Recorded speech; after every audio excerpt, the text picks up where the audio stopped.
क्या हो जब भारत के लोगों का विश्वास न्याय की हाईएस्ट अथॉरिटी से उठने लगे। कुछ ऐसा ही एक केस सामने आया है जब 14 मार्च की रात 11:30 बजे दिल्ली हाईकोर्ट के जज जस्टिस यशवंत वर्मा के घर स्टोर रूम में आग लग गई।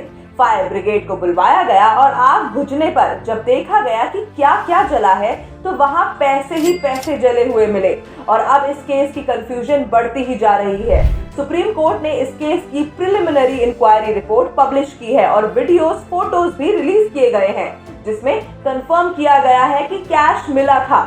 जस्टिस यशवंत वर्मा ने अपनी सफाई देते हुए कहा कि 14-15 मार्च की रात वो मध्य प्रदेश ट्रैवल कर रहे थे और उन्होंने ये भी बताया कि स्टोर रूम हमेशा अनलॉक्ड रहता था और कोई भी वहां आ जा सकता था। उनका मानना है कि उन्हें फ्रेम करने की कोशिश की जा रही है।